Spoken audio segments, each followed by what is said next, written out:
दर्शक बंधु सचल हेब अचल जलसेचन प्रकल्प। दर्शक बंधु आपण 10 तारिख में जो राज्यर कैबिनेट आप बसी से ही परिप्रेक्षी में आपंकर 5टी प्रस्ताव पर आप गुरुत्वपूर्ण आलोचना होती जोटा कि आपंकर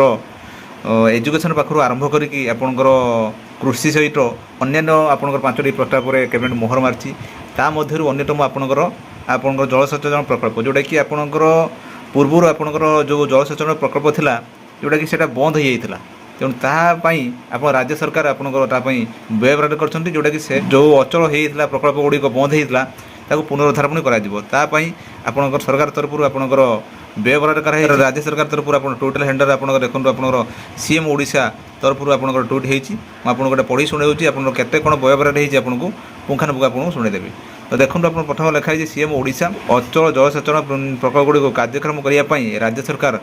1084.38 कोटी योजना अनुमोदन कर 2065 अचल प्रकल्प कार्यक्रम होगा द्वारा 59.292 हेक्टर चाष जमी को जलसेचन मिल 10,152 पुराना सचल प्रकल्पर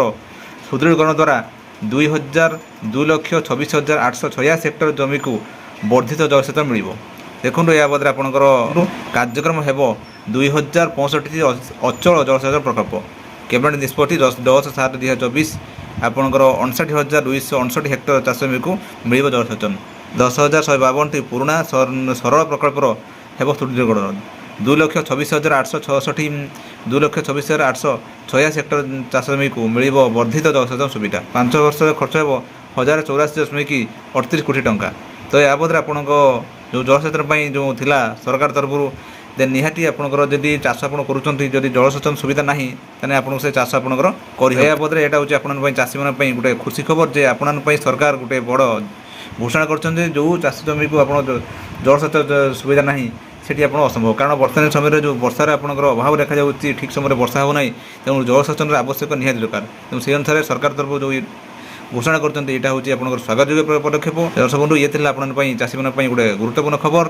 जे जलसेचन प्रकल्प सरकार गोटे बड़ घोषणा कर। दर्शक बंधु मुझे भावुरी आजिकार भिडियो बुझीपार जदि आपने सुधा आम चैनल अच्छा कि सब्सक्राइब करूँ और आप मतामत कमेंट्स लिखुँ। दर्शक बंधु रही।